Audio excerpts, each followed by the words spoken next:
अहेतुकी कृपा।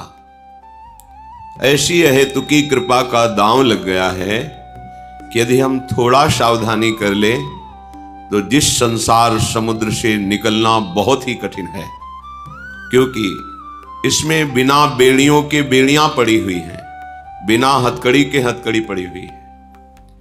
ये जो अहमता ममता की हथकड़ी बेड़ी पड़ी हुई है, इसे हम सहज स्वीकार किए हुए हैं, इसीलिए इसे तोड़ना बड़ा कठिन है।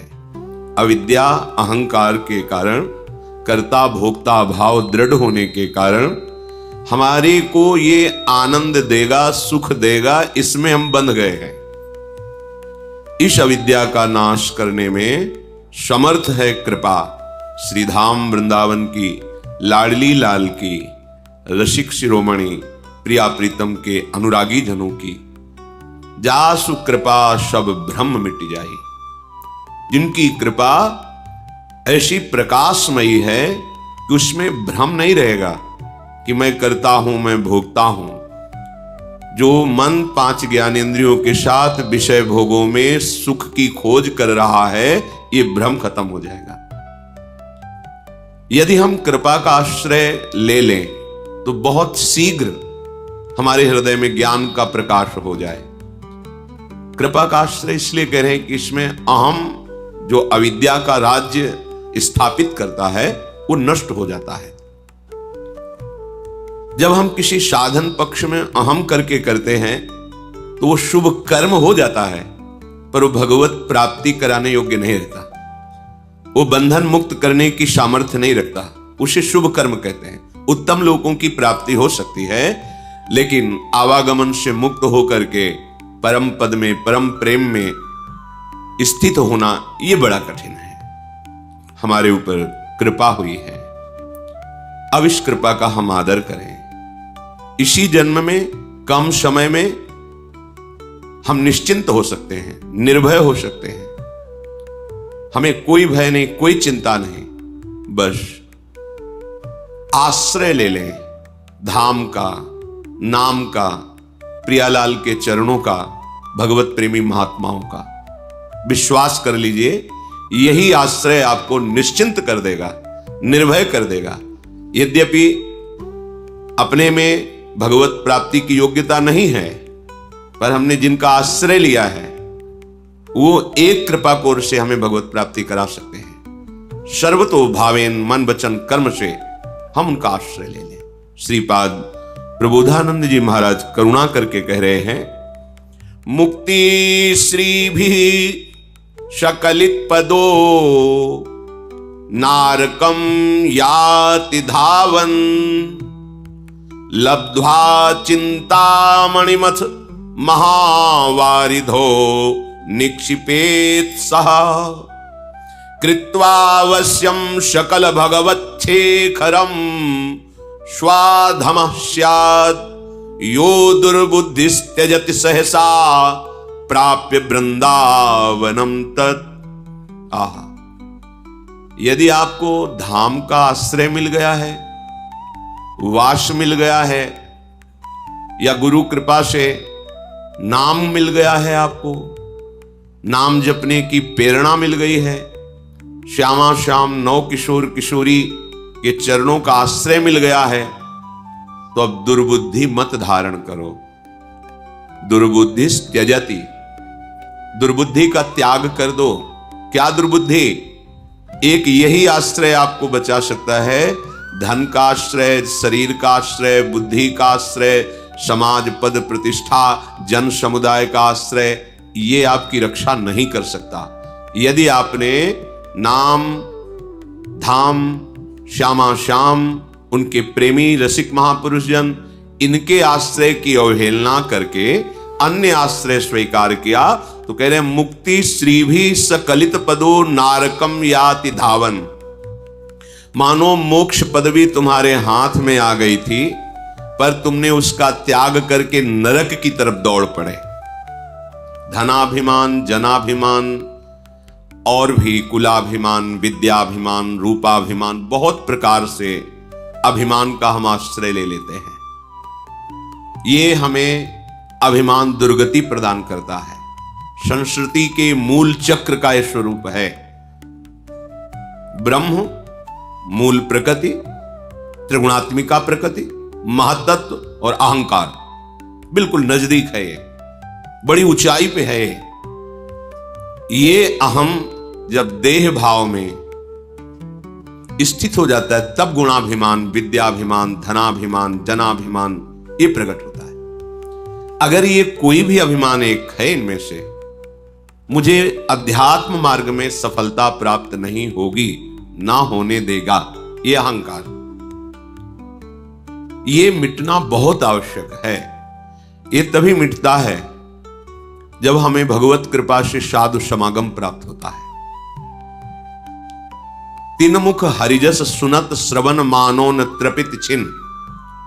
और हमारी जब ऐसी वृत्ति बन जाती है कि उन महापुरुषों के श्री मुख से निकले हुए भगवत रसामृत में डूबे हुए वचन श्रवणेंद्रिय के द्वारा हम पान करते हैं, और हमारी ऐसी लालसा जागृत हो जाती है कि मुझे ऐसा सौभाग्य मिले कि मैं नित्य श्रवण करूं और निरंतर इसी आज्ञा पे रहूं, तो फिर तिनकी संगति रहत जाति कुल मद सब नंसई। फिर ऐसे भगवत प्रेमी महात्माओं के संग से समस्त अहंकार का नाश हो जाता है। और जहां अहंकार नष्ट हुआ, नितिक धर्मिन संग, तो रंग बढ़त नित नित सरस, नित नित प्रेम अभंग, यह जो कृपा हरिवंश की। फिर हम भगवत प्रेमी महात्माओं से ऐसी आसक्ति कर बैठते हैं कि हम उनके संग के बिना, उनके वचन के बिना, उनके दर्शन के बिना जी ही नहीं सकते। जो आसक्ति संसार में बंधन का कारण थी, वही जब भगवत प्रेमी महात्माओं से हुई तो मोक्ष का खुला हुआ द्वार बन गई। हमारा हृदय प्रेम अभंग स्थिति को प्राप्त कर लेता है। एक बार जब प्रेम प्रकट होता है तो कभी घटता नहीं है और कभी नष्ट नहीं होता, और इसका स्वभाव है प्रतिक्षण वर्धमानम, ये प्रतिक्षण बढ़ता रहता है। पर इसका प्रभाव यह है कि प्रेमी के हृदय में सदैव प्रेम की अपूर्णता का अनुभव होता है। उसको ऐसा लगता है, ये प्रेम का प्रभाव है कि मुझे में किंचन मात्र भी प्रेम नहीं, मैं बहुत अधम नीच हूं, ऐसा अनुभव होता है। जैसे जैसे प्रेम बढ़ेगा वैसे वैसे उसको ये अनुभव होगा।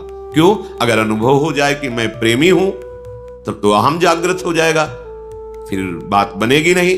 तो प्रेम का प्रभाव ऐसा होता है कि उसके हृदय में अद्भुत दिव्य भागवतिक दैन्यता का प्रादुर्भाव होता है। इसी दैन्यता से, इसी प्रेम से वो अपने प्रीतम को प्रेम डोरी में बांध करके अपने हृदय में छुपा लेता है। जय श्री भट्ट, प्रेम रस बंधन क्यों छूटे दृढ़ फंद। ये प्रेम की डोरी में आराध्य देव ऐसे बंध जाते हैं, वो छूट ही नहीं पाते। नित नित प्रेम अभंग, बड़ा सूक्ष्म है प्रेम। एक बार प्रकट होता है, प्रतिपल बढ़ता रहता है। उपासक के हृदय में दैन्यता बढ़ती, जैसे जैसे प्रेम वैसे वैसे अतृप्तता, वैसे वैसे दैन्यता, गंभीरता, अंतर्मुखता, ये सब दिव्य प्रेम के सद्गुण हैं। निरंतर अपने प्रीतम की सानिध्य का अनुभव, प्रीतम के चिंतन की स्वाभाविक वृत्ति, अखंड स्मृति उसके हृदय में जागृत हो जाती है। तो यहां श्रीपाद सावधान कर रहे हैं कि यदि तुम्हें भगवत प्रेमी संत का आश्रय, धाम का आश्रय, अखंडवास, प्रिया प्रीतम के चरणों की आराधना, तो दुर्बुद्धि मत करना। बहुत दुर्लभ बात मिल गई है। अपने अज्ञानी जन है, इसलिए प्रियालाल की इस हेतु की कृपा को खिलवाड़ समझते हैं। ये जो जन्म जन्म से हमारा भटकना हो रहा था, मिटने का समय आ गया। पर हम इतने बहिर्मुख हैं, इतने विषयानंद में डूबे हुए हैं कि भगवत कृपा की अवहेलना कर देते हैं। श्रीपाद आदेश कर रहे हैं, कह रहे हैं कि यो दुर्बुद्धि त्यजति, तुम ऐसी दुर्बुद्धि का त्याग कर दो। कोई तुम्हारा सहयोगी नहीं होगा। तुम्हारा शरीर भी तुम्हारे अनुकूल थोड़ी चलता है। देख लो, तुम्हारे अनुकूल तुम्हारा शरीर नहीं चलता, तुम्हारी इंद्रियां नहीं चलती, तुम्हारा मन नहीं चलता, तो फिर बाहर किस पर भरोसा करते हो? बात तो और बड़ी दूर की बात है।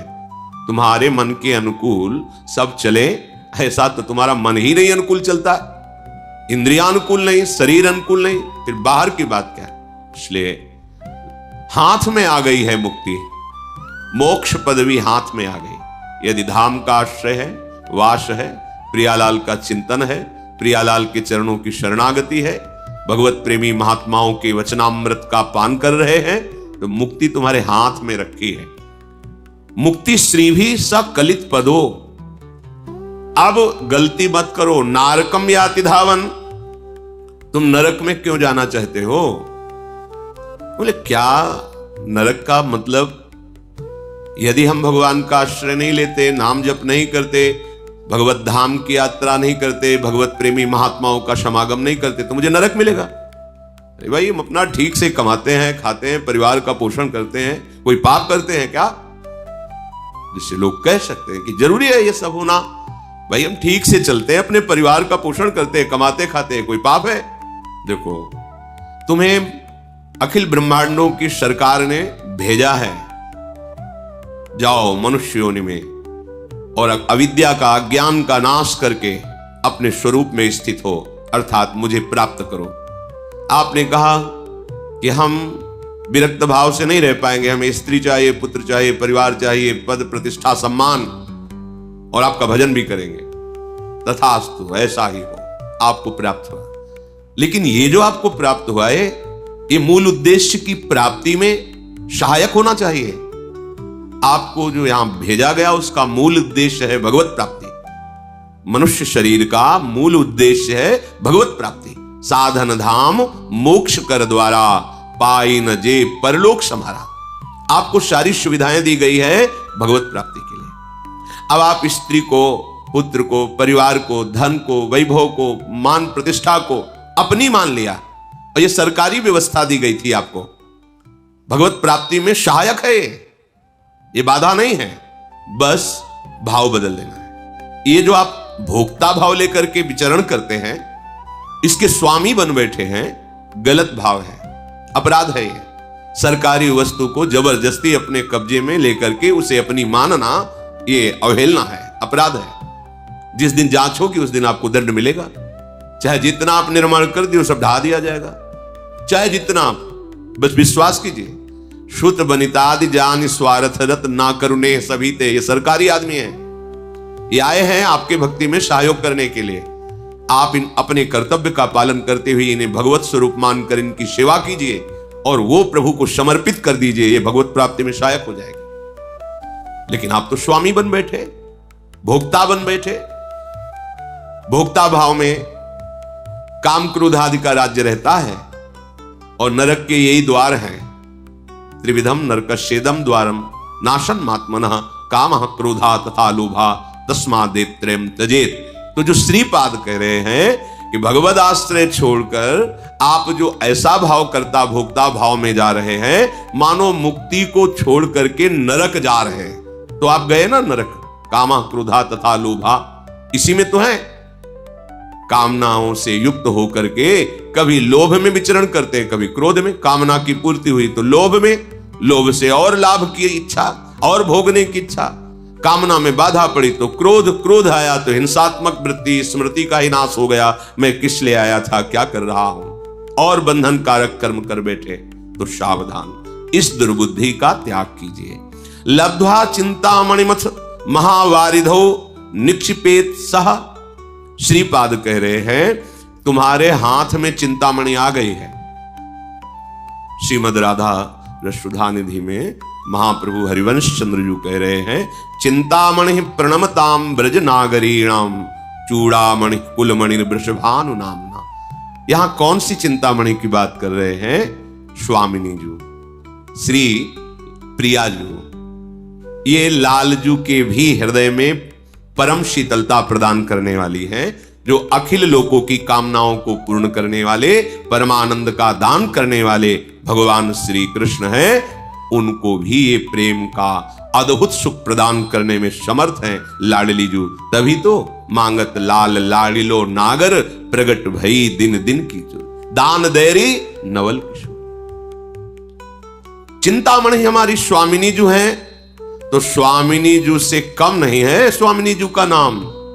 श्री कृष्णचंद्र जू के भाव को भाई जी श्री हनुमान प्रसाद पोद्दार जी ने कहा कि राधा नाम राधा रूप से भी मुझे प्रिय लगता है, राधा से प्रिय लगता है मुझको राधा नाम। अर्थात जब हमारी जिह्वा पे आ गया राधा राधा राधा, तो मानो चिंतामणि हाथ में आ गई। चिंतामणि कौन है हमारी? श्री लाडली जी। चिंतामणि किसे कहते हैं? चिंतित पदार्थों को, चिंतित वस्तुओं को, चिंतित भावनाओं को, चिंतित तत्व को प्रदान करने वाली। आप चाहे जो चिंता करें, चिंता रहित कर देती है चिंतामणि। हमारी स्वामिनी जो हमारी चिंतामणि है, उनका चिंतामणि स्वरूप राधा नाम हमारे को गुरुदेव की कृपा से मिला। राधा राधा राधा, तो लब्ध्वा चिंतामणि मत, तुम्हें चिंतामणि प्राप्त हो गई और तुम उसे महावारिधो निक्षिपेत शाह, इस भव समुद्र में फेंक दिया। भव समुद्र में फेंक देने का तात्पर्य भूल गए। बार बार उपदेश सुनने पर भी कि एक श्वास भी खाली ना जाए। तुम्हारी एक श्वास इतनी कीमत रखती है, तुमने जीवन भर जो धन कमाया है वो एक श्वास खरीदने के लायक भी नहीं है। अगर हमारी अंतिम श्वास हो, कह दिया जाए कि पूरे जीवन की संपत्ति देता हूं, एक श्वास और बढ़ा दो, नहीं बढ़ेगी। तो ऐसी कीमती श्वास से बहुत कीमती कमाई करनी चाहिए, वो है राधा राधा राधा। श्रीपाद प्रबोधानंद जी कह रहे हैं, कैसी तुम्हारी दुर्बुद्धि है कि तुम्हें ये चिंतामणि स्वरूप स्वामिनी का नाम मिल गया, तुम्हारे हाथ में चिंतामणि आ गई। तुम भोगों को देखकर, संसार के सुखों के आकर्षण में, या संसार के कोहरा स्वरूप दुख की घटा को देखकर भूल गए राधा नाम। इसका मतलब चिंतामणि को तुमने ऐसे समुद्र में फेंक दिया, अब ढूंढने से भी नहीं मिलेगी। भाव, यदि तुम प्रियाजू के नाम को भूल गए तो ऐसे गर्त में गिर जाओगे कि नाम जपने लायक तुम नहीं रहोगे। पापवंत कर सहज स्वभाव, भजन मूर्ति भाव न काओ।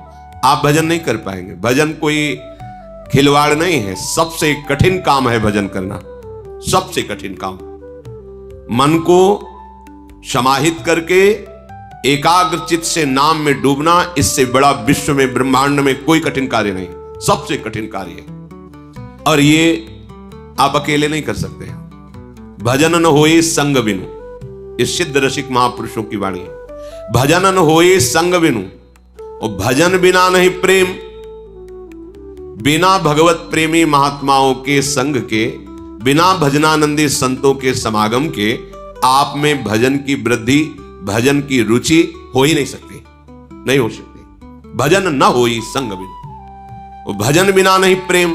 इसलिए छिनहु भजन न छाड़िए, धरिए ध्रुव या नेम। ये नियम ले लो कि चिंतामणि है राधा नाम, आप जो चाहेंगे मिल जाएगा पक्का। वो अभी आप के दुष्कृत नाश नहीं हुए, वासनाएं नष्ट नहीं हुई, इसलिए आप ये अनुभव नहीं कर पा रहे जो हम कह रहे पक्का। ऐसा नहीं कि हमें सब अनुभव हो गया हो, पर जैसे है 1 किलोमीटर दूर पर ध्वजा मंदिर की दिखाई दे रही, तो ऐसा लगता है मानो नजदीक आ गए हैं। ऐसे ही यत्किंचित गुरु कृपा से जो भी राधा नाम का, तो ऐसा लगता है पक्का ऐसा ही है। पूर्ण नाम की महिमा तो कहूं कहां लगी नाम बढ़ाई, राम न सकहीं नाम गुण गाई। स्वयं नामी भी अगर चाहे तो अपने नाम की महिमा का पूर्ण वर्णन नहीं कर सकता। फिर अपने लोग तो अधम जीव हैं, गुरु कृपा से कुछ किनका मिलता है पूर्णता। तो जब स्वयं पूर्ण नामी नाम की महिमा का पूर्ण वर्णन नहीं कर सकते, तो अपने अपूर्ण कैसे पूर्ण का वर्णन कर सकते हैं? क्यों अपूर्ण? क्यों? क्योंकि वाणी एक सीमित है। जैसे सीपी से समुद्र को उलीचा नहीं जा सकता सीपी, ऐसे ही प्राकृतिक ब्रह्मा के द्वारा रची हुई बुद्धि से अप्राकृतिक चिदानंद प्रेम रसधाम नाम का पूर्ण वर्णन नहीं किया जा सकता। जितना भी वर्णन है वो यत्किंचित मात्र है। ऐसे राधा नाम चिंतामणि को आपने सुना, आपके कान के द्वार से आपके हृदय में पहुंचा, पर आपने आदर नहीं किया। भोगों की, विलासिता की, अहंकार की इन वृत्तियों में ऐसे बहते रहे कि राधा नाम भूल गए। तो बोले आपको मानो चिंतामणि हाथ में दे दी गई और आपने महासमुद्र में फेंक दिया। समुद्र का तात्पर्य, अब आप चाहे जितना खोजो नहीं मिलने वाला, क्योंकि अथाह है ये संसार। समुद्र अथाह है, इसमें ऐसी तरंगे हैं कि बहते इतने दूर चले जाओगे कि ना सुनने लायक रहोगे और ना जपने लायक रहोगे। प्रत्यक्ष का प्रमाण नहीं, आप देख लीजिए। कृत्वावश्यम शकल भगवत शेखरम सुधाम स्याद। श्रीपाद कह रहे हैं ये जो वृंदावन धाम है, ये भगवत अवतारों के जो शेखर हैं, शिरोमणि हैं, वो मूल निकुंज बिहारी जी हैं। ये जो निकुंज बिहारी ठाकुर हैं, इन्हीं से सब अंश कला अवतार प्रकट होते हैं। भागवत में श्री भगवान व्यास देव जी ने वर्णन किया कि भगवान श्री कृष्ण इन्हीं के अंश से सब। तो हमारे नवनिवृत्त निकुंज विलासी जो रसिक शेखर भी हैं और रस समुद्र भी हैं, उनको प्राप्त कराने में समर्थ है ये आश्रय। धाम का आश्रय, धाम का वास, श्यामा श्याम के चरणों की शरणागति और भगवत प्रेमी महात्माओं का संग, ये धाम का आश्रय। आप कहां सत्संग सुन रहे हैं? धाम में। आप किससे सत्संग सुन रहे हैं? श्यामा श्याम के चरण रज आश्रित जनों से। आप कहां बैठे हैं? ब्रह्मेश्वरादि सुदरूह पदारविंद श्रीमत पराग परमाद्भुत वैभवाया। अद्भुत महासिद्धियां जिसमें छिपी हुई है, वो लाडली जी के चरण चिन्हों से चिन्हित इस परम पावन रज में बैठ करके आप सुन रहे हैं। इससे स्वाभाविक आपके हृदय में वो भाव प्रकट होगा जो रसिक शेखर प्रभु श्री कृष्ण को अधीन कर लेता है। कृत्वा वश्यम, कृत्वा वश्यम शब्द पर ध्यान दो। किसी तपस्या से, किसी साधना से, किसी व्रत नियम से भगवान को अधीन किया जाए, ऐसा नहीं है। यहां कह रहे कृत्वा वश्यम, किसको? सकल भगवत शेखरम, समस्त भगवत स्वरूपों में जो शिखर पर विराजमान, अर्थात जिनसे समस्त भगवत अवतार प्रकट होते हैं, वो प्रभु श्री कृष्ण चंद्रजू, वो नित्य बिहारी श्री लालजू महाराज, इनको अधीन करवा देता है। कौन? श्रीधाम का आश्रय, वास, प्रिया प्रीतम की शरणागति, भगवत प्रेमी महात्माओं का संग, ये एक ही बात है। इसे कई शब्दों में कहा जाता है, एक ही बात, जिससे भक्तमाल जी के रचयिता ने गान किया, भक्ति भक्त भगवंत गुरु चतुर नाम बपु एक, इनके पद बंदन किए नासत विघ्न अनेक। कृत्वावश्यम। फिर आपको विश्वास क्यों नहीं हो रहा? आप निश्चिंत क्यों नहीं हो जाते? क्योंकि ये अहंकार जो है गलित नहीं हुआ। नहीं, अभी इसी क्षण जब हम एक नौका पर बैठते हैं तो हमें नदी पार होने में कोई डर नहीं लगता, क्योंकि भरोसा है इस केवट ने बहुतों को पार किया है, सुदृढ़ नाव है, और हम हंसते खेलते बात करते तरंगों का आनंद लेते हुए उस भयावह दरिया से पार हो जाते हैं। फिर वो नाव टूट सकती, प्राकृतिक है, वो केवट असावधान हो सकता है क्योंकि मनुष्य है, तूफान भंवर में फंस सकती है, भयावह है, फिर भी आप निश्चिंत हो जाते हैं। लेकिन यहां केवट अविनाशी है, नाम अविनाशी है।